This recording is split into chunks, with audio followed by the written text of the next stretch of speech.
It all started because I had to use the bathroom. I was on my way home after having worked a double, and if I'd just gone before I left work, it wouldn't have been a problem. I was in such a hurry to get home because I knew I was going to have to come back and do it again in another 8 hours. My relief had called out about 30 minutes before my shift ended, and though the manager was sympathetic, he said I had to stay unless I could find someone to work for me. 8 hours later, I staggered out the front door and into my car so I could go home and pass out just in enough time to do it again tomorrow. I was about halfway home when I got struck with the overwhelming urge to use the bathroom. It wasn't one of those you can hold it kind of warnings. It was a full-blown, you're going to pee in the toilet or you're going to pee in your pants, but you got about 2 minutes or so to pull the trigger on this decision kind of warnings. I was about 20 minutes from home, and every place I passed was dark or locked up for the night. I just about decided to pull over to the side of the road when I saw the comfortable glow of a Dollar General sign in the distance. I pulled in, figuring it was probably still open, and if it was, I'd use the bathroom. If not, I guess I'd just go behind the building. It was about 10:30 at night, and I was surprised when I saw the open sign still lit up. Their big sign was different. Well, a little different than I was used to, at least. It wasn't the usual Dollar General logo, and as I got closer, I saw that I'd pulled up into a Dollar General Beyond. Wasn't a type of Dollar General I was familiar with, but hey, beggars couldn't be choosers. I heard the comfortable ding of the automatic door as I walked inside, and it put me at ease. The personal speakers that some manager had rigged into the sound system were playing soft rock from one of the local stations, and the overhead fluorescents flickered and crackled in that way that makes you think they're just about to go out. The doors closed behind me with an almost ominous thump, but I shook it off as my bladder throbbed again. I found a tired-looking blonde woman standing behind the counter, and she seemed barely coherent. She didn't even look at me when I walked up, and when I asked for the bathroom key, she turned her head minutely and offered me a fluorescent pink fly swatter with a key hooked to the bottom. I nearly ran to the bathroom, slipping the key in as I opened the door and paused in confusion. I opened the door to find another Dollar General. It was the same as when I went in.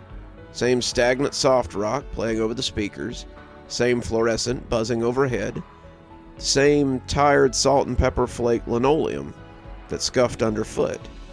It was a little mesmerizing as I stepped inside, the feeling of vertigo momentary but awful as I let the door snap shut behind me. My need to pee was forgotten as I looked around, and I would be too distracted to remember it for a little while. There were only two differences between this Dollar General and the one that I'd stepped out of. One was the disappearance of the blonde woman. I thought maybe I'd just gotten turned around somehow. Just a tired trick of the mind. Until I walked up to the counter. The woman was gone, but it wasn't something that seemed odd right away.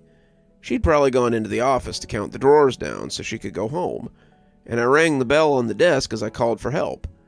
I rang it a dozen or so times, calling loudly for someone, but no one ever came out. I jumped the counter then, but the office behind it was empty. I checked the back, checked every aisle, but they were empty too. The second difference was that all the doors out of the store were locked and refused to budge. It was getting too weird by now, and I really wished I'd just peed behind the store. I went to the doors and pushed on them, feeling for a lock or something, but there was nothing on the smooth surface. There was no mechanism to unlock the door either. The door was simply unmoving. I went into the back, meaning to go out the back door, but that door was also locked. After about 30 minutes of looking for a key or some way out, I sat down on the counter and decided maybe I'd been locked in for the night. The blonde had looked half brain dead and had probably just left and locked me in. If she had, then why leave the lights and the music on? I pondered it for a minute, but eventually I just shrugged and decided to call the police so they could come get me. I didn't want some cop to drive by on a routine patrol and think I was in here stealing. What's more, I had to be back at work before Dollar General opened. My boss was not going to be happy if I was late, and was unlikely to believe I was trapped in a Dollar General. So I took out my cell phone, dialed 911, but all I got was a weird static noise. I dialed a few more numbers, but each time, the static got louder and angrier. Eventually, I stopped trying. The 5G, however, still works, so I guess that's lucky for you guys. I decided that if I couldn't reach them, I would at least tell them what was going on. I opted to make a sign so that if anyone saw me through the windows, they wouldn't think I was robbing the place. I set about looking for something to make a sign with, and luckily for me, I was locked in a Dollar General. About 2 minutes later, I had a sign made out of construction paper taped to the door, letting everyone know that I was stuck in here and that I needed help. After that, I stepped away from the door, tried to decide what to do now. My bladder groaned again, and I remembered why I'd stopped here in the first place. I opened the door to the bathroom, and hey, wouldn't you know it, there was another Dollar General in there. I must have opened the bathroom door and stepped through about 4 times before I just decided to go in the water fountain. My business completed, I decided to have a bite.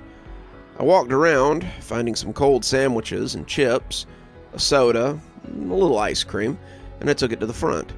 Self-checkout wouldn't work, so in the end, I just left some money on the counter and figure I'd pay the difference when they opened tomorrow. As I sat eating, the food balanced in my lap as the lawn chair I'd found allowed me to eat off of something other than the floor. I found myself feeling oddly uncomfortable. This wasn't the kind of place you were supposed to eat in. It was tantamount to camping in a car wash, and I felt like something was watching me as I munched my food. I'd sat up near the door, and as I found my eyes straying back to it again and again, I noticed something else strange. I was pretty close to a busy road, and approaching midnight or not, I should have seen headlights of some kind by now. We were right next to a pretty busy highway, and the idea that not so much as a log truck or a delivery vehicle had cruised by all night was kind of strange. It was then that I also noticed, after looking back at the door for about the 20th time in 2 minutes, my sign was gone. I left my food in the chair thinking maybe it had just fallen down, but it was nowhere to be found. The tape I had used to stick it there was gone too. The markers I left on the counter, even the package of poster board. It was all gone. I walked around saying hello again, thinking someone had come and found my mess before cleaning it up. But I was still alone in the store. I made a new sign and hung it up in the window, and as I returned to my slightly melted ice cream, I kept looking back at it. I looked at it mistrustfully, waiting for it to disappear again, but it stayed stuck to the door, just as the last one had. Until it had suddenly gone missing, that was. After finishing my little dinner, I grabbed some bedding from the end cap near the middle of the store and some chair pads from the same area. I figured I wouldn't get more than a few hours of sleep before someone came in and asked what the hell I thought I was doing, and settled in to get a little shut-eye. I tried to send a text to my boss to let him know what was going on, but the text just sat there unsent. I sighed and closed my eyes, getting comfy as I tried to fall asleep. I nodded off eventually and woke up 10 hours later to much the same scene. It was a little concerning when I looked at my phone and saw how much time had passed. It was even more concerning when I realized the sun still wasn't up. No one had tried to call me. No one had arrived to ask me what I thought I was doing. And that was when I sat down to write this. As I said, the 5G seems to work very well, but I can't so much as make a phone call from my phone. The outlets seem to work pretty good, and there's plenty of chargers here to keep my phone from dying. I don't seem to be in any danger of starving either. I have food, water, and power, but no way out. I don't know how long I can stay here or wherever I am, but it appears that I've found something incredible. Incredible and inescapable. It's funny, My friends and I used to joke about the number of Dollar Generals in any given place. They always seemed to get closer and closer to each other, and once I made a joke about how one day I'd turn down an aisle and find myself in a completely different Dollar General. You know, enter the back area, a new Dollar General location. Fall through a hole in the floor, you'd drop right into a newly constructed Dollar General. We'd laugh about it over our beers, but it seems less funny now.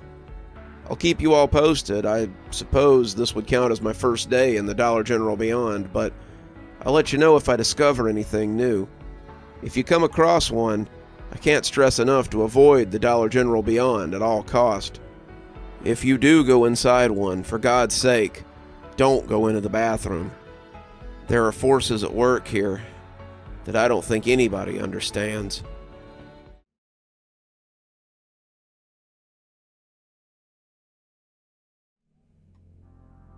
Hey everyone. I have no idea how long I've been in the Dollar General Beyond, but I figure it's been about a week.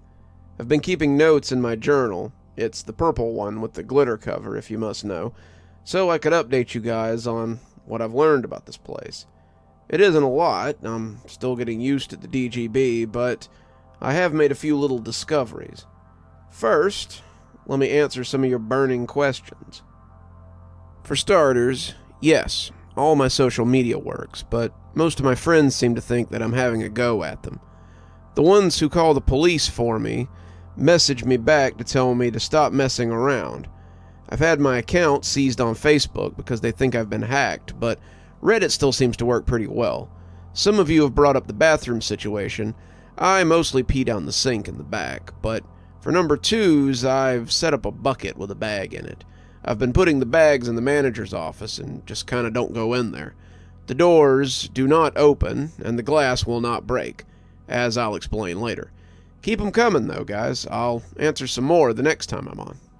My first discovery was the things inside the Dollar General are finite. DGB is what I started calling the place to save time because spelling out Dollar General Beyond every time got pretty old.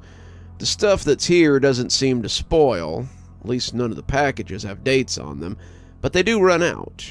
You'd think it would take a while to go through all that stuff in the store, but you'd be wrong. 7 sleeps, since there's no days in here. After I got stuck here, I ran out of sandwiches that I liked. The coffee drinks that I usually drink were starting to get a little low, and the ice cream was gone. Now, I may have been doing a little stress eating, but most of it is just unnoticed replenishment that we all take for granted. I tried to find more in the back, but the back is just a big open space. There are some hand trucks back there and a couple of those pump-up lift things, but no product on the shelves. This leads me to the second thing. There is no way out of the DGB. The doors are still locked, and I can't see anything out the windows. There may be things out there, but they seem content to ignore me and are unaware that I'm in here. The doors in the back are also unmoving, and I looked for something big to break the front window with, but that only solidified rule number 2. I found a lug wrench in the automotive section, but it just bounces off the glass and doors. It doesn't seem to damage them, nothing beyond little dents, and I finally just gave up when I got tired. While I was lying on the floor, my chest working like an accordion, I noticed the ceiling. I scampered to the back and found a ladder near the wall that they probably used for changing out the ceiling tiles and took it back to the floor so I could climb into the ceiling. I thought that if I could make a hole in the roof, it's just green metal roofing like it usually is, I could get out and see where I was. I took some cutting implements and got the biggest ladder I could find out of the back, but as I slid open the ceiling tile, I saw not an attic space, but a giant pulsating void. I reached a hand up to it, but I couldn't bring myself to touch it. It was as if something was repelling me, and after standing up there for a few minutes, or hours, or however long I was on that ladder, I climbed down and put it away. I try not to think about it if I can help it. I've started doing things in the store to keep my mind busy. They've sort of colored my days. If day 1 was figuring things out, and day 2 was getting settled, then day 3 was when I sat down to color. I had meant to go get some mouthwash when I saw the rack of coloring books in the stationery section. They had all kinds of coloring books, Avengers and princesses, dinosaurs and sea creatures, and before I knew it, I had a pack of colored pencils open, and I was filling the pages. I spent most of that day coloring in animals of various kinds, or superheroes, or intricate designs in the adult coloring books. Heck, I colored in some of the regular books, too, and I grabbed a couple of the more interesting ones to read off the spindle rack at the end of the aisle. On day 4, I set about building as many of the Lego sets as there were on the toy aisle. You wouldn't imagine that a Dollar General would have a lot of them, but I spent the better part of 12 hours putting Legos together. Spaceships, dinosaurs, buildings, vehicles. I assembled them all and began flying or driving them around the floor half-heartedly. By the end of the day, I was just throwing them at the front door and watching them smash to pieces. I told myself it was to make it harder for anything coming in, but I really just liked the way they went to pieces when they hit the glass. Day 5 was spent on cooking and crafts. I used the gas stoves they sell to cook a few dishes from the cookbooks. I even ate a few of them. I found a cookbook on the shelf and had the ingredients for most of the dishes, so I figured why not give it a try. After that, I built a bunch of crafts from the craft aisle, inflated some of the inflatable pool toys and had a tea party with them, and really just kind of had fun. This was honestly a time of relaxation for me more than anything. I had worked myself to the bone for years, and the ability to just kind of exist was nice for a change. I had been sent home for about 2 months with pay during the COVID times, and the longer I stayed there, the more I realized I missed it. I missed getting paid to exist, doing things I liked, and just having fun. It wasn't actually fun, though, I guess. It was more like when you're a kid at daycare and you're waiting for your mom to come pick you up while you play with their toys. It all came to a head on day 6. I woke up excited to find something else to do, but the longer I looked, the less I found to do. I put on some clothes from the clothing section, but I couldn't find anything my size. I found some pants that were too big and a shirt that was too small, and threw them both on the floor as I just decided to keep my old clothes on from yesterday. I went to the toy aisle, but nothing caught my eye, and after stepping on a Lego truck with my bare foot, I went to find some shoes. I then went to make some breakfast, but I was kind of over it. I settled for grilled cheese before going to find something to occupy myself again. Most of the crafts were built, most of the books were colored and read, and I was struggling to find anything to keep my mind occupied. I found one of those plug-in games, the kind you plug into the TV to play games on, but I couldn't find a TV to attach the cords to. I went to bed that night feeling frustrated and realized that some of the magic was gone from my sanctuary, which had turned into a prison cell.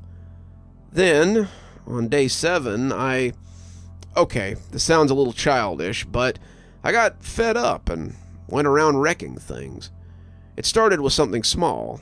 I woke up with a pain in my neck, surrounded by inflatable toys, and went to go get a coffee drink.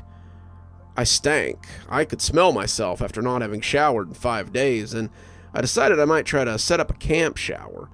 I was still hoping to wake up and discover that this was some kind of dream I was having, but the longer it went on, the less sure I was. So I went to get a coffee drink. Starbucks mocha frap from the cooler, but they were all out. I didn't remember drinking the last one, but I guess I must have. There was a whole row of French vanilla beside it, but suddenly that made me even angrier. I didn't want French vanilla. I didn't want a microwave toaster cooked in the microwave I'd found in the break room, and I didn't want to be stuck in the Dollar General with no one to talk to anymore. I took one of the French vanilla drinks, stepped back, and hurled it through the glass front of the refrigerator. It shattered, spilling glass and coffee all over the floor, and I made another discovery right then. Number 3. That felt pretty good. I did it again, and again, and again. Then I ran out of glass, and I threw a couple at the front door, but it didn't break. After that, I went on a rampage through the aisles. I smashed all the crafts, threw all my Legos, popped my inflatable friends with scissors or knives, or just jumped on them, tossed soda bottles, watched the tops burst as they went flying, and basically had a tantrum that would befit any 6-year-old. When I was done, I lay in the wreckage, making snow angels in a pile of chips I'd poured out, and as I panted heavily, I felt a little better. I had pushed over a few of the shelves as well, and between two of them, the slant they made seemed to form an arrow. I saw something else I had done. In my chaos, something had hit one of the ceiling tiles, and now all the blackness could be seen. I started to worry about that, but it was burned away in the face of my newfound adrenaline. I climbed onto the two shelves, shifting a little as they ground monotonously, and looked into the void. It was still just hanging up there, motionless overhead, and I grabbed something from the top of the fallen shelf and tossed it towards the space.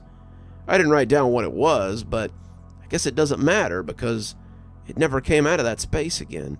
I grabbed something else, had reared back to fling it, but I stopped halfway through the throw. Something about that darkness made me very uneasy. The way it moved after I'd tossed something into it seemed angry. I know how that sounds. How can darkness be angry? But it did. It seemed to watch me as I prepared to throw, daring me to let it fly and see what happened.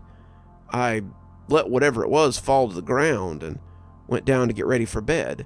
I was tired, exhausted from my day of destroying my prison, and I decided to drag my bedding under the shelves that I had dropped together. 1, it made me feel like I had a shelter, and 2, it was the cleanest part of the floor with the least amount of crap on it. 3, I guess, was that if it collapsed on top of me, at least I wouldn't be stuck here anymore. I had scratched that last one out of my journal, but I think it's important to have it now. It speaks a lot to my state of mind. I must have dozed off for a little bit because I came awake and I was surprised to see that something had changed. The store was completely dark. The store lights had never gone out in the week that I'd been here, not unless they went off after I went to sleep, and the new dark was highly unsettling. I wondered if that was what had woken me up, but as the shelves groaned again, I realized it had been something else. Whatever that something was, it was now perched on top of my makeshift structure. For the first time in a week, I had something else here with me, and the knowledge made my blood run cold. I was under a big pile of blankets and inflatables that I had dragged here, and I snuggled down beneath them like a kid when he thinks there's a monster in his closet. I heard it moving around, heard it making its careful way out of the shelves and across the mess I had created. The way it moved made me believe it was huge and hunkered to fit in the space, but I refused to peek and see what it was. It made a noise of discomfort more than once, clearly coming down on some of the sharper bits of my mess, and I closed my eyes as I tried to stay as quiet as I could. I wasn't sure if it was dangerous. I didn't know if it could hurt me, but I knew enough to know that I really didn't want to find out. It moved about for some indeterminable amount of time. Could be an hour as much as it could be 5 minutes, but eventually it left, and I could see the lights blink back to life as they came back on. Whatever it had been, it had killed the lights, and I made a note to watch out for that in the future. Eventually I gave up on sleep and got up to see what was still edible in the destroyed ruins of my cell. After finding some unopened chips and a mostly intact pizza, some of the soda that I hadn't wrecked, I sat down to eat breakfast and write this. I decided to transcribe the journal into my phone, just in case something happens to it, and I've also decided to go into the bathroom again. It brought me here in the first place. Maybe it can take me back again. Even if it doesn't, maybe it'll take me somewhere else. I've ruined all my food here during my tantrum, and if it brings me right back here, then I guess I'll have to salvage what's left and try to live as long as I can. Looking through the door now, the DGB on the other side looks very different from the one I'm in now. It looks like this one when I first came through, and I'm hoping that if it doesn't take me back where I came from, then maybe it'll take me somewhere less wrecked. Wish me luck. Either way, that's all for now. Hopefully there will be a chance for more, some other time.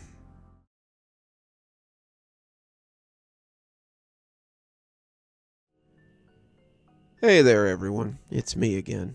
It's been about, I don't know how long since my last update, but I've made some new discoveries since. So, when I went through the door, I had a backpack, my journal, and a charger with a butt.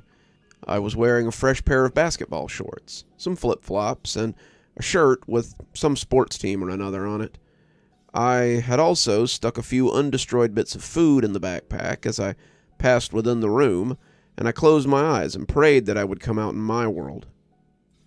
No such luck, but I did step out into a brand new Dollar General Beyond. The shelves were upright, the floor may not have gleamed, but it was clean, and the shelves and the cooler were fully stocked for another day of business. Stranger still was the change that came over me. When I walked through, I'd been holding the straps of my backpack, praying under my breath for escape, but as I walked in, my hands suddenly grabbed onto nothing, and I felt jeans on my legs and boots on my feet again. I looked down to find that I was wearing my work shirt, the logo for Rocco's Subs across the front, and took inventory of myself before going on. Discovery number 4. You can't take things with you from other Dollar Generals. Only the things I brought into the Dollar General Beyond stayed with me when I traveled. Traveling is what I called it when I go from the bathroom and step into a new Dollar General Beyond. My phone, my wallet, my work ID, the 27 cents I had from something earlier that day, and the granola bar I had crumpled up in my back pocket traveled with me. Anything I tried to bring through the DGB doesn't come with me, though. It's not a big problem. I can get more chargers or supplies when I get there, but it's a little jarring to feel the backpack disappear off your own back. As such, I've started keeping my journal here on my phone since the words in the notes seem to come along with me too. This brings me to the next thing. Discovery 5. The stores reset themselves when you travel. The DGB I walked into looked similar to the one I had left, and the stock was back in place. I say similar because the inflatables are gone in favor of autumn items. There's decorative pumpkins on the seasonal shelves. There are fall items throughout the store, and many of the coffee drinks now have pumpkin spice in their midst. Everything else is the same, but it's like the store goes through little changes when you go to a new one. I still couldn't leave. The door refused to open, but the lights are on and the music is still playing, so that's not too bad. Plus, I like pumpkin spice, so it's not a big problem. This time around, I started experimenting a bit with the bathroom door.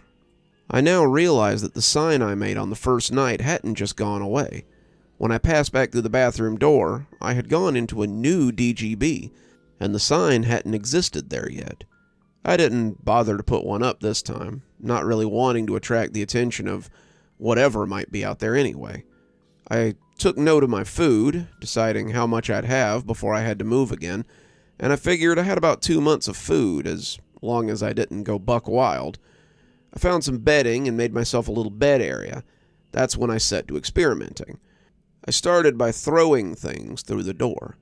It started with action figures. I probably tossed about 24 of those green army men through the door before realizing I had no way to see if I could get them back. So I went to the dental aisle and got some floss. That's when I discovered I didn't have to get them back. There was a small pile of loose army men laying on the floor of the toy aisle, just hanging out as if they had tumbled there from nowhere. The other store had rejected them, sending them back to their point of origin, and I looked at the dental floss dubiously. I shrugged. It was for science, after all. I hooked it to the base of the soldier and tossed it in. The army man disappeared into the space, and the dental floss kept spooling out as if the door was pulling it. It came out quickly, running out fast enough to make me think I might see smoke, and when the spool jerked as it hit the end, the little box fell out of my hand. It slid across the ground and went in too. I watched the door for a few seconds before going to see if both had gone back to their point of origin. Sure enough, the army man was in the toy aisle and the floss was in a pile on the dental aisle, with the box beneath it. I picked up the floss and went to look for other things that I could throw through the door. I didn't really have anything living, besides me, and I knew I could go through the door just fine. I settled for some bananas, but they too came back. Same with other fruit, but I had figured they would. Liquids were the same. The oil I splashed through the portal made a huge mess on the floor when it tried to go back, and I stopped after that. Nothing could go through the door other than me. Got it. That was day 8, I suppose. On day 9, I looked at the data and had to see what it all meant. The only thing I really knew about this place was A, I couldn't leave, B, I could only go to copies of other Dollar Generals, C, some of those copies were a little different but still similar, and D, only I could go between the places. And E, there was something that came out when the lights went off that I did not want to meet again. It wasn't a lot to go by, but it was something. This place had rules, and rules were something that I could work with. I spent a few days in that particular store, throwing things at random into the portal to make sure the rules were constant. In the end, everything came back. Nothing was immune to the rules, except for me. I looked for living things to throw in, but it appeared I was the only thing that lived here, which was concerning. Most stores try to keep themselves clean, but inevitably there will be bugs or even rats in the store. I checked under every shelf, in every corner, and behind every box and bag, but I couldn't find any of the usual signs of pests. No mouse crap, no spider webs, no roach bodies, no nothing. Maybe that was part of it too. I don't know, but I made a note of it. Discovery number 6, there are no pests in the Dollar General beyond. After that, I decided I had done all I could here. What else was I going to do in this store? What was I going to do in other stores, for that matter? I didn't know, but I realized that staying wasn't going to get me anywhere. I started to pack a few things, but realized the futility. It would all just disappear when I went, but I did do something before moving on. I went and grabbed a permanent marker from the stationery section and drew a big letter B on the floor by the front door. I didn't know if it did, but if I ever rolled back through a store that I'd already been to, I wanted to be able to tell. That done, I stepped through the bathroom and into another Dollar General. It wasn't mine either, though. The store looked the same, but all the products were in a foreign language. I'd taken Spanish in high school, but whatever the language was, it wasn't that. Thought it might be Middle Eastern. I'd played enough COD that I'd seen enough street graffiti to find it familiar, but it was still unknown. Some of the food was different, too. There were more regional cuisines, flatbreads, and strange meats, and the music playing overhead was something best described as pop with yelling. The automatic door had also been replaced with a roll-down grate, which was secured as if for the night. I ate a little of the food, the stuff that didn't need to be cooked, and drew a big C on the floor near the door before moving on again. I did this for a while, not really sure how long I was traveling, but leaving my signs behind. Some of the stores were set for different holidays. Some of them were in different languages. A couple of them had weird alien goods that I had no idea what they were, and I moved on from them quickly. Some looked to be selling human meat and pieces of people. In some there was music, and some there was silence. In one, the lights were black lights. In another, the floor was lit up and the ceiling was not. Some of the music was just static. In the store that sold human meat, the music was just the same screaming again and again. In all of them, I left a letter somewhere. In all of them, I hoped to find my way home, and didn't. This was exciting at first. I was exploring unfound territory and seeing things that no one had ever seen before. I was a pioneer, a traveler, and I found myself filled with wonder as I hoped this trip would be my last. The stores were cool, and I was never scared of what I saw. The rules had always been that I was the only living thing there. The rules had always been that there was nothing in these places that would hurt me. I had put the creature out of my mind, though perhaps I had dreamed about it, and as time went by, I couldn't tell you how long I spent just going from one to the next, to the next, to the next. In some I spent days. In some I spent minutes. When I was tired, I slept.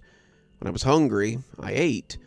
When I had to go, I went. It wasn't until I drew a Z on the ground of a particular Dollar General, one with a strange mixture of French and Spanish products that all seemed to be made of lamb meat, that I realized how long I'd been doing this.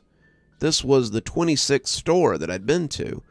I'd been going straight through many of them, and had yet to see anything beyond the front door other than the murk of night, or darkness, or whatever it was.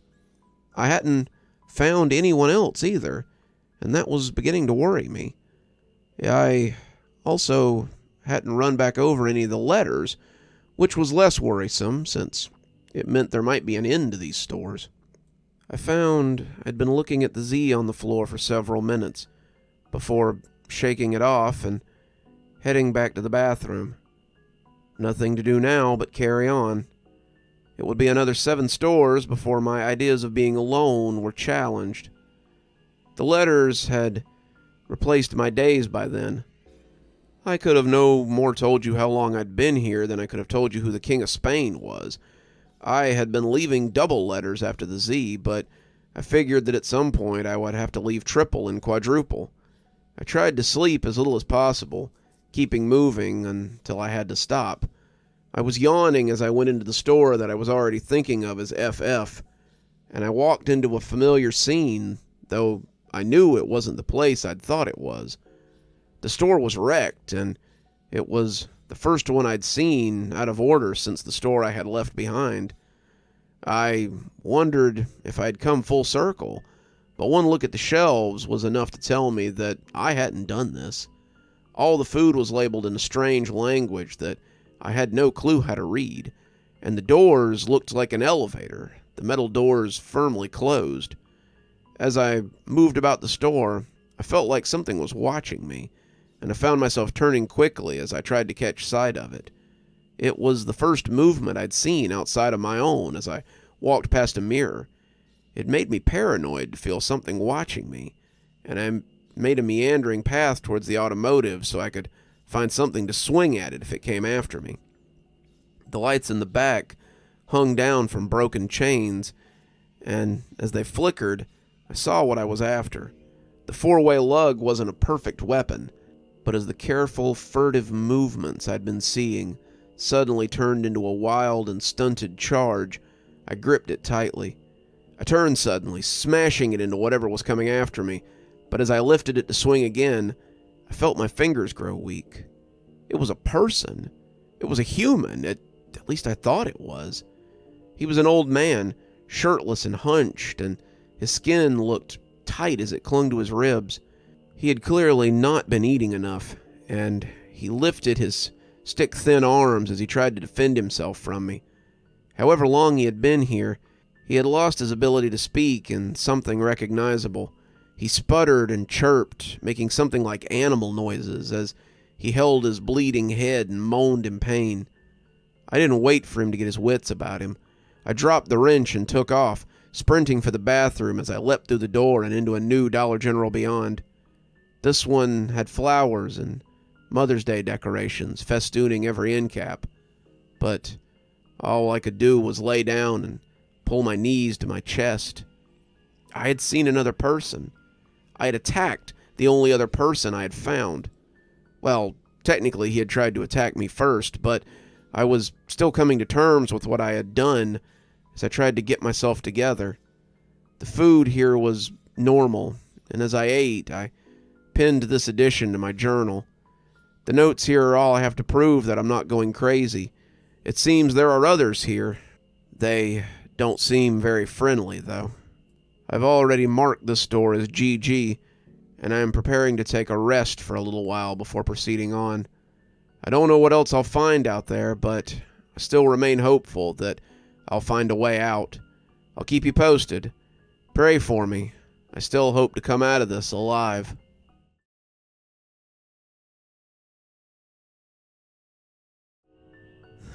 I know it's been a little bit, or maybe it hasn't, but I hope you guys haven't worried about me too much. It's been a really productive few days. I met someone, and he really helped me figure this thing out. He also helped me learn a few things that I wasn't aware of. Some things that scare the hell out of me. I'm getting ahead of myself. Let me tell you what happened since I last posted. I spent several days in GG, the store with the Mother's Day decorations, just getting my head together. You may have a hard time believing this, but I don't often have to attack people in my day-to-day life. Every now and again, you may have to bump chests with a rowdy customer at the sub shop, but I hadn't actually had to fight another human being since high school. The thought that I might have killed the guy was repugnant to me. I was afraid to move on to the next shop as well. What if I found another person like that? What if I found a whole tribe of them? The person who had slept below the shelves and prayed they would crush him seemed like worlds away from me, and I found that maybe I did want to keep living.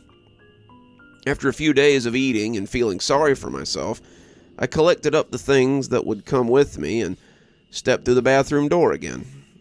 I went back to my usual routine, but finding another person made me think. Was I the only one leaving marks? Was I the only one marking the stores in case I needed to find my way back? I looked around, but I never found anything beyond the usual graffiti or vandalism. Rude words scrawled on the door by the bathroom, sometimes in English and sometimes not. I also found hearts with initials, catchphrases, the usual things that children do. It meant nothing until I saw something different in store KK. I'd been traveling slower, really looking for signs of other people, and that's when I found the bulletin board. I knew something was different when I walked into KK. The shelves weren't full like the others had been. They weren't empty, not really, but they were sparse, and they looked picked over. Things were out of place, too. The store had furniture, and some of it had been arranged in a way that made me think people had been sleeping close for comfort. The ceiling tiles were hanging down, too, something I didn't like, and the music was nothing but harsh static. Also, there was a sign written on poster board in the front window. I blinked at it when I noticed, thinking it might be mine. Someone had scrawled a similar message on the other side, but the side that would only be seen by the people in the store was different. The writing was messy, scribbled with magic marker, but it was readable, and it filled me with hope that the crazy hermit might not be the norm. If you can read this, check the bulletin board in the break room. When I come back, I'll answer your message. It was like a bomb going off in my head, and I kicked myself for not looking before. How many break rooms had I been in? How many times had I used the microwave or opened the fridge to see what was inside? I had passed by the corkboard 1,000 times, but never once had I thought to read it. It would be things I had no interest in, things for employees, but it seemed now that that might not be the case. I hurried behind the counter and went to check the board, finding a treasure trove of knowledge. Their name was Gail, and they'd pinned a good many things there. Rules for the DG. 1. Don't go outside. There's nothing out there. 2. The food runs out, so don't hog it all. 3. The food doesn't go bad, so don't worry about that. 4. Whatever you do, stays here. 5. Don't go into the ceiling. No one comes back from the ceiling. 6. Don't be afraid to leave. There's nothing for you here once it's gone. Another piece of paper had a picture of a dark creature that had been colored in with a crayon. The miasma, it was called. Don't let it see you or you'll die. Don't go into the ceiling or it'll get you. The last bit seemed to be a goodbye letter, and it was in the same handwriting as the others. I feel bad that I couldn't bury you properly, so let this serve as your memorial. Here lies Kenneth, Margot, Rudy, and Celine. They were the best crew anyone could have asked for, and I miss them every day. Kenneth, who was never late for work and always so full of adventure, lost when he went outside. Margot, so full of life and hope, lost to the thing that lives in the ceiling. Rudy, my son, who wanted more than his old man could give him, lost in the ceiling when he went to go get Margot. Celine, who always made sure we ate before she would, went through the door when I was too cowardly and hard-headed. Let this stand as their gravestone. Let this tell their tale. I hope to find Celine when I go through the door. I'm still scared. I'm still hard-headed. But the food won't last forever, and I have to do something. If Rudy is out there somewhere, then I'd rather die trying to find him than starve to death in this place. To whoever reads this, don't be afraid to go through the door, and I hope to see you on the other side. Gail Thornton, Assistant Manager of the Dollar General Beyond Store, 4891. I didn't know whether I should leave anything or not. This looked like a memorial more than a notice board, but if Gail came back here, I wanted him to know that someone else was out there. Paper was pretty easy to come by, ditto pens, and I scribbled a hasty introduction before pressing it to the surface with a pushpin. It looked lame beside Gail's words, but it was the best I had. I ate a little of what was left and left my mark before moving on. When I traveled now, besides leaving marks, I always checked the bulletin boards. Sometimes there were messages from Gail, but mostly there weren't. Sometimes there were other messages, though. Usually it was people looking for people, or looking for people who were lost. Some of the bulletin boards looked like the messy walls of rest stops, and two that I saw a lot were someone looking for a boy named Jacob, and someone looking for a dog named Buddy. Looking for my grandson, Jacob, 5 years old, blue shirt, blue jean shorts, Skechers light-up shoes. If you see him, keep him safe. He liked mac and cheese. Disappeared when he went to the bathroom on accident. Border collie named Buddy, black and white with some brown, blue bandana around neck. Very sweet, good service dog. Would love to see him again. The former made my blood run cold, and the more I tried to put it out of my mind, the more it stuck. Jacob, the name the old man had screamed as he lay bleeding. Was he Jacob? Was he the one looking for Jacob? I didn't know, but it didn't matter either. I couldn't get back to him, and I had no clue where his grandson was regardless. I would leave notes of my own, letting them know that I was leaving the letters if they came across them, and telling them a little about the places I could remember. It was a lot like having a pen pal, except you were never sure whether they were getting your letters, and you had no way to get letters back from them. In that respect, I guess it was more like sending messages in a bottle. It went on like that for a while, but when I came to BBB, I found out that someone had seen one of my messages and left a response. Dear Alphabet Man, very clever. I like your ingenuity. I'm glad you found the bulletin boards and have figured out a little bit about this place. Hopefully we can find each other someday. It would be nice to see a friendly face. Gail. I was thrilled. Finally someone was responding back to me. I had felt a little guilty about not trying to communicate with the old man, but this made me feel a little bit better. If we could get together, we could share knowledge. If we could meet, then maybe we could figure this out. I kept going, each new store hoping to find Gail, but each new store seemed to find me a couple of steps behind him. He was leaving messages, leaving answers to old messages sometimes too, but I never seemed to catch him. Gail and I were moving through this space differently, it seemed, and Gail was better at it than I was.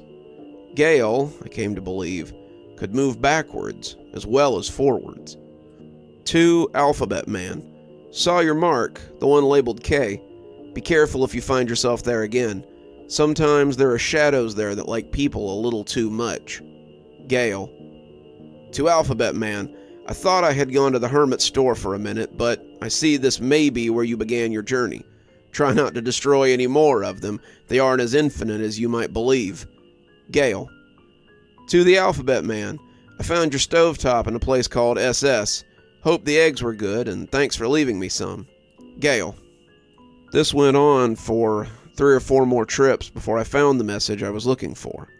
JJJ, the spot I had found myself in, looked very different from the other stores I'd been to. It looked picked clean, every shelf emptied and bare. Someone had collected a pile of things from the store and attempted to burn the door.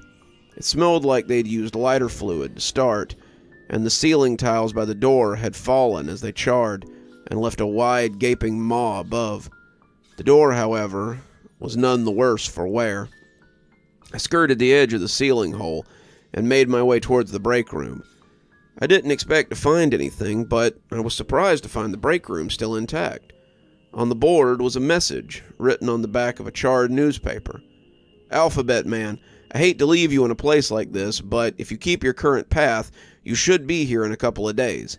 Stay here for 2 sleeps. There's food in the back as well as water.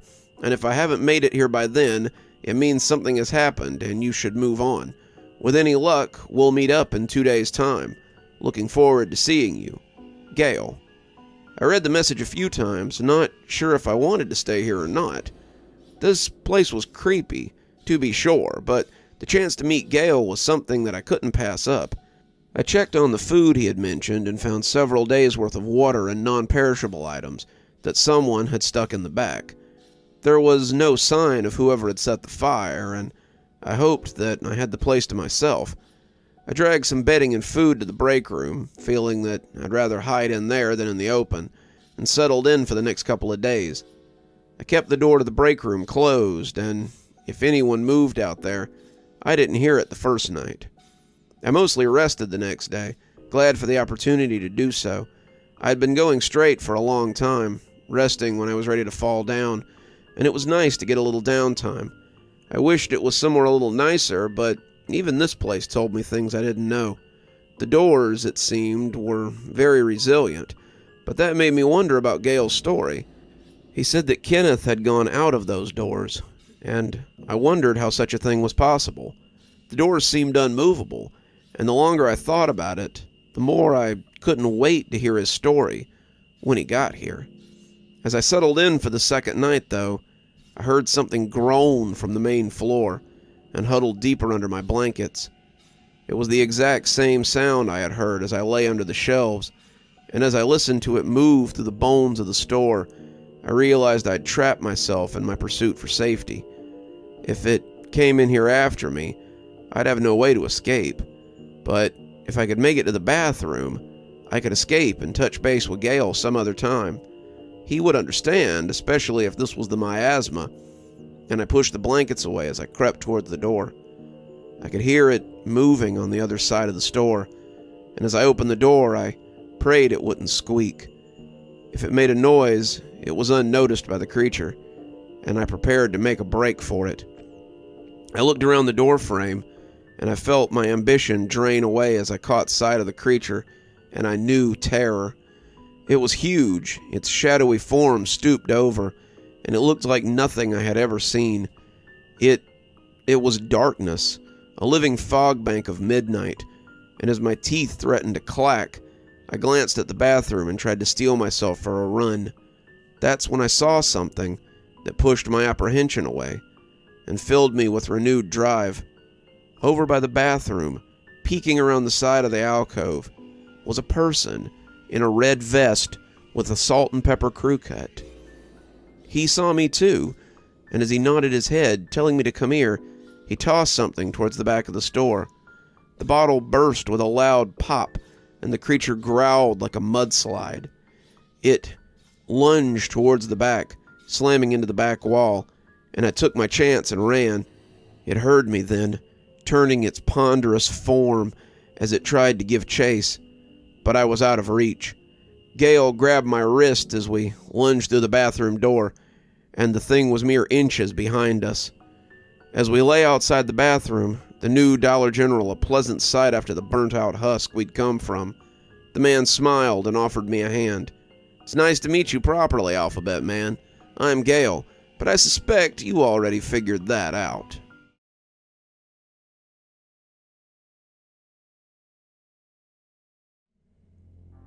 I know. It's been longer than you likely wanted to wait to hear more. I've been in a place the last few days that I've been calling the DGB-0. It's a place I've never been before, but it seems to be where Gail has been staying. There isn't any real difference between the DG-0 and any other store, but Gail has been living there for, well, for a long time, and says it's his kind of base of operation. What's more, Gail can bring things between stores. When I asked him how, he said it was a trick that he had learned and that he might teach me if he had time. I laughed. Time was something we seemed to have a lot of. I honestly couldn't tell you how long it's been or how long I've been here. It never gets light out. There are no clocks inside the store. My phone time changes, but sometimes the date and year jump ahead by years or back by centuries. Right now, it says it's 3278 on Fronde in Mimtober in 1632. I haven't received any replies to any of my messages or posts, but I honestly haven't checked much. I don't even know if you guys are getting these anymore. I haven't seen a reply since the first installment, so I haven't really been responding. So don't take it personal if you've been sending me messages and I haven't been getting back with you. I've certainly been a little busy, after all. But on to what you're dying to know. Gail's a middle-aged guy, probably about 40 or 45. He's still wearing his Dollar General uniform, complete with name badge. He says that no matter what happens, it always comes back. The only thing that seems to stay with him are the bags under his eyes, and the guy looks tired. He made us dinner, soup and sandwiches, and toasted me with a pop from a brand I wasn't familiar with, but turned out to be ginger ale. After eating a couple of bowls of stew and about 3 sandwiches, I hadn't eaten much of substance in a few days, we started talking. I told him about my life as a wage slave, and he commiserated. I know what that's like. I had actually been transferred to this store when I got stuck here. How long ago was that? I asked, sitting back in the wicker chair that he had brought from somewhere else and listening to the comfortable creak. Who knows, Gail said. When I left the world as I knew it, it was 1998, and I'd just been sent to South Dakota to manage a new store.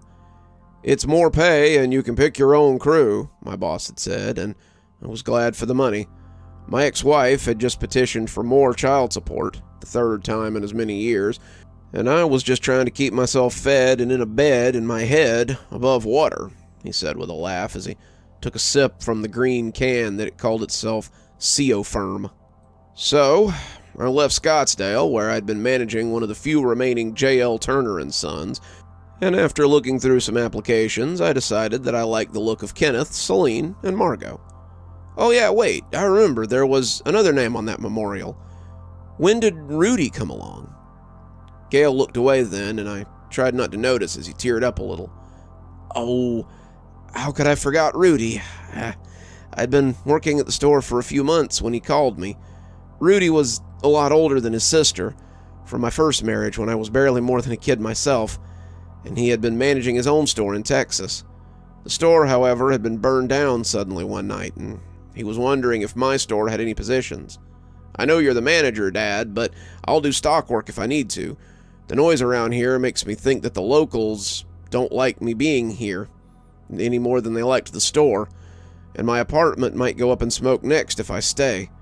Dollar General had run a few of the mom-and-pop stores in town out of business, you see, and the locals blamed Rudy and the DG for it. So I called corporate and asked if I could get funding for one more worker, and Rudy came in to make it 5. We were tight-knit, working long hours and trying to compete with the local markets. The mom-and-pops in Chamberlain were dead set against losing business to us, but we held our ground and carved out a niche for ourselves. We didn't run the town, but we did okay. Then, one night, we got robbed. Margot and I were manning the front, Kenneth was in the back, and Celine was staying over to look at the books. She'd been an accountant before taking a job that was a little more flexible, and I had promised her some overtime if she could help me balance the receipts before our yearly audit next week. I wasn't even supposed to be there, but I was helping Margot through a busy time before the guy came in. We were getting ready to clean up after closing so we could pass the audit, and Rudy was coming in around 8 to help. We'd all clean for a while, and then maintain through Sunday, so we could be ready and fresh on Monday. We were just getting ready to close the doors at 8 when he barges in and pulls a gun. The guy had to be looking for drug money. He was out of his mind on something, and he He rounded all of us up and put us behind the counter. He emptied the register, tried to get the safe, but it was on a timer that wouldn't even open till after 10, and made us empty our pockets and hand over our wallets. I was just thanking the universe that Rudy hadn't shown up when he popped up with a pizza after coming in through the employee back entrance. So, he joined the hostage situation. We all started out behind the counter, but the robber thought there might be a silent alarm back there. So he moved us all to the break room, but thought we might gang up on him in there. There was no door hanging on the break room, so there was no way to secure us. He finally decided to put us all in the bathroom and keep us pinned up there while he left. He herded us in through the door, and imagine our surprise when we came out in a different Dollar General. It was just like ours, except the doors wouldn't open. We didn't think about trying our way back through the bathroom, and good thing, too. These Dollar Generals don't seem to look back on themselves. The bathroom only takes you to a different one, never back the way you came. But you go to different ones, I put in. He smiled. In time, my friend, in due time. You probably remember the first Dollar General you stayed in for a while. I imagine it got a little boring after a while, didn't it? I nodded, telling him it had only taken about a week for me to be done with it. Well, imagine that time times 5. First, it was a lot of fun. We played games, we spent time together, and kind of felt like a real family. Rudy and Margot had been having a not-so-secret relationship for months, and Celine and Kenneth and I had been hanging out a lot after work. We cooked dinners, we made crafts, we built puzzles, and for a while it was great. After a couple of weeks, though, we all started to go a little cabin crazy. The sun never rose, the lights never went out, and the door never opened. We didn't know how we were being kept here, but some of them started trying to find a way out. He took another sip of his ginger ale, and as he wetted his throat for the long story, he pressed on. It started with Kenneth. Kenneth was an avid hiker and liked to explore. He wanted to see if the space outside the Dollar General was the same as ours, but he couldn't get the door open.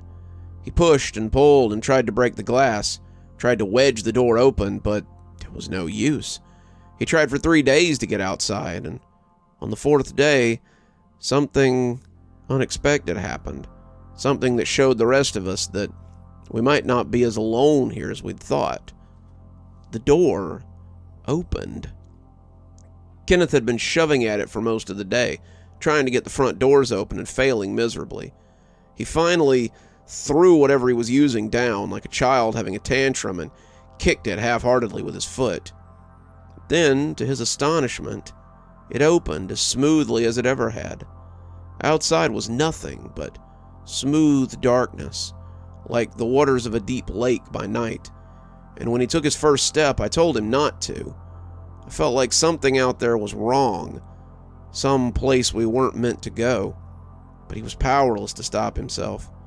He stepped out into the darkness, and as he passed between the doors, they slammed shut behind him. I've never seen them open again like that, and they never opened for him to come back in again either. I glanced at the door to the Dollar General he had chosen to take up residence in, and that was when I noticed something. Someone had piled things in front of the door. Card racks and newspaper racks and other things blocked it, and it was unlikely that it would open and tempt him again. Some of them weren't even in English. Some of them had odd dimensions to them, and it was clear that he had ranged wide to find some of these things. Then Margot got snatched by whatever lurks in the ceiling. I call it the miasma, the thing that came after you in the burnt-out store. Had you seen it before? Once, I said. Bet it was right after you started messing with the ceiling, wasn't it? I nodded guiltily. Rudy and Margot had been looking for a way out as well. They decided they could get out through the roof, but when they took some of the tiles down, they discovered a deep bank of darkness up there. It was just like the stuff outside the door, and when Rudy reached out to touch it, I told him not to. Rudy was a good kid, and he knew better to touch something that I was worried about. The two of them were young enough, though, that when they called me over to see something, I watched as they tossed a tennis ball into the void. They had about 4 empty cans of tennis balls on the floor, and when I asked if they had all gone in, Rudy said they had.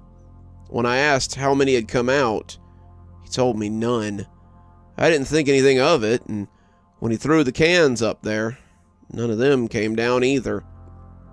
I was settling in, getting ready for bed, Celine already snoozing on the little sectional piece we had pulled in close together, when the lights went out.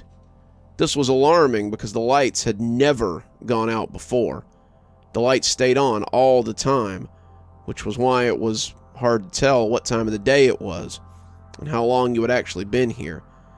There was a weird growling noise, and I heard someone scream from out in the darkness. Something fell over then, and I grabbed Celine as the two of us buried ourselves under piles of blankets. I was worried for Rudy and Margot, but at that point in time, I was more concerned with surviving until the lights came back on. Something stomped close to us, making a lot of racket as it pushed things around, but after a while, the lights came on again, and we surfaced to find some shelves shoved over, and a lot of things crushed and smashed. Rudy found us not long after that, saying that he and Margot had seen a monster come out of the ceiling. It had grabbed her, as the two of them had run for the manager's office. And when the lights came back on, he had found the same mess that we had.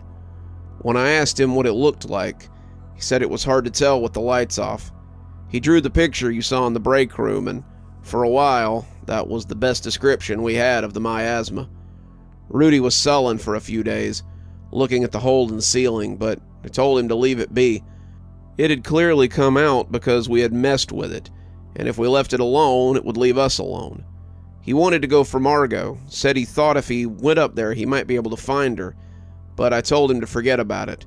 We'd lost 2 people already, and the thought of losing my son was difficult to think about. After 3 days, I woke up to find a letter saying he was going to find Margot, and a ladder set up directly under the ceiling. I climbed it, meaning to go in and get him back, but after standing on that top rung and looking into the murk for nearly an hour, I finally climbed back down and put the ladder away. It was just Celine and I after that.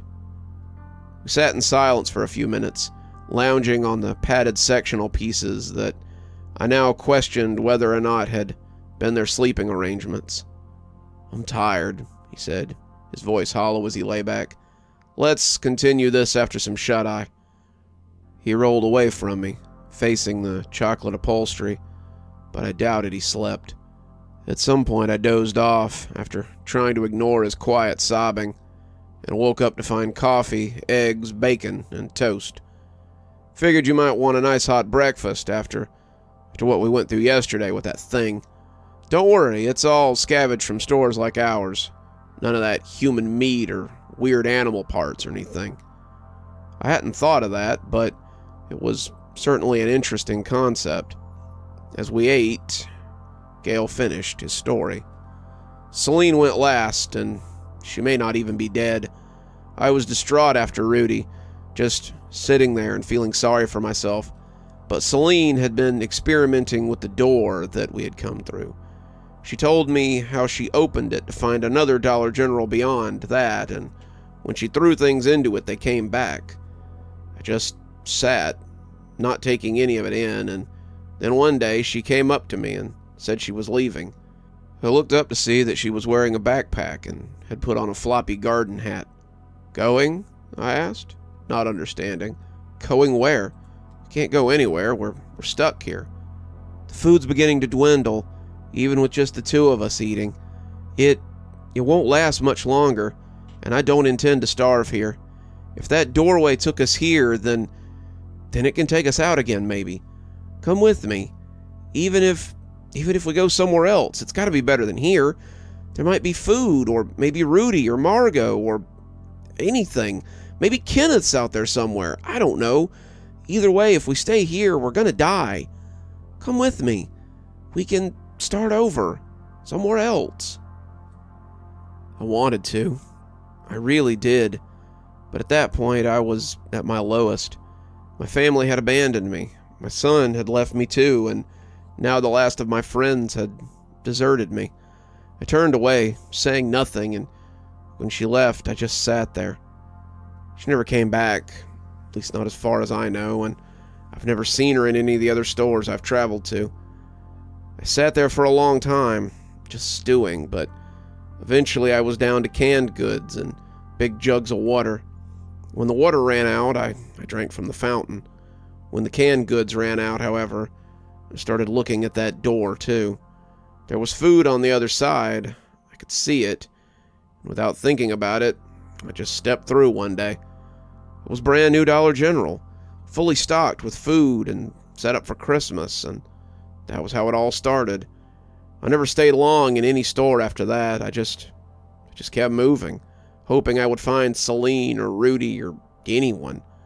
I found a few people, but the ones I found were usually scared or half crazy, and I moved on quickly.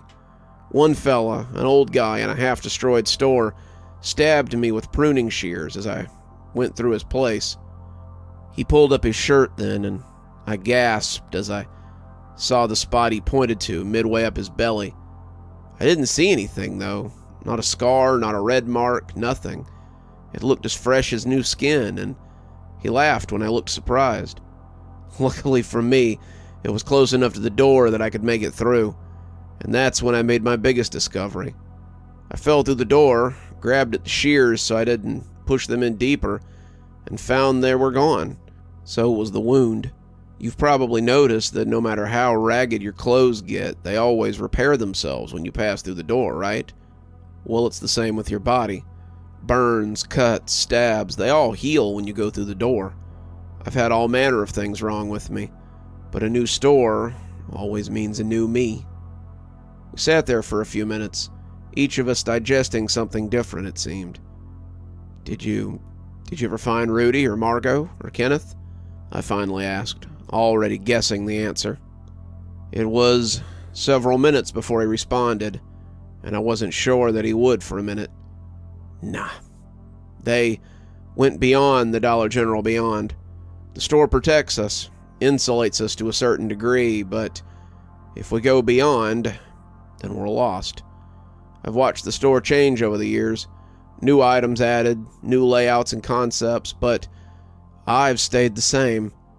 I was 43 in '98, and I still look exactly the same as I did then.